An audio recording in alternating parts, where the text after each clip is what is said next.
Alright, it's me again, taga Bukid Kubay. For today's video guys, magluto taog tabudlo. Kamuti rago na siya guys. Yan na ay gamay nga bugas ba. Pampalawot na niya guys. Muna yung muda og lami guys. Ya. Paanit na yung tagkamuti, pinabtik.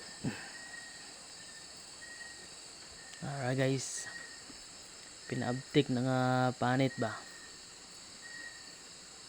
Nanaran tirada.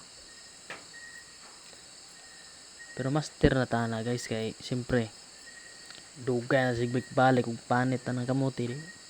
Master na kayo. Nana ang proseso guys. Kani siya guys. Daginot na ako ning gamay kay goods pa man. Ayun, humanatag panit. Ato na po ng tagtaron og pino.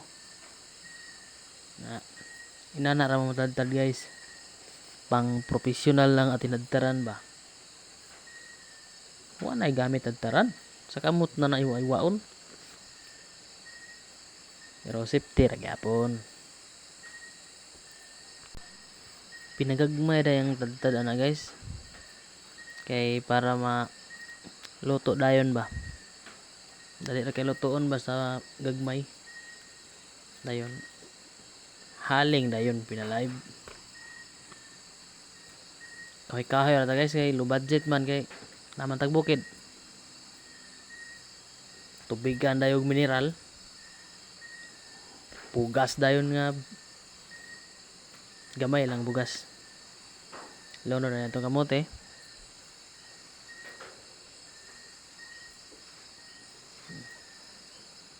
Takloban na yun kaya para dali ra siyang bukal. Pinabuilo na yung siga guys eh. Bukal na yun. Muna yung proseso guys. Kay tirada para ma-mix. Kayo na siya guys para dali ra kay mo laut ba. Kaya ang bugas ana naman sila alom gud niya. Pilit mo na siya og di maukay.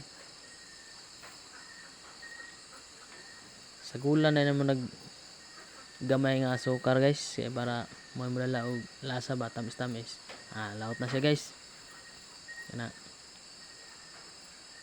Kana goods na kaya na basta inana na binukalan guys, luto na ng bugas ana.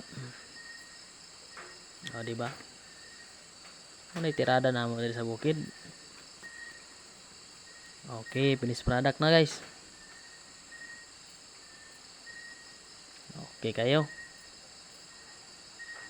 Pamahaw na siya guys. Kape dayon. Thank you for watching guys.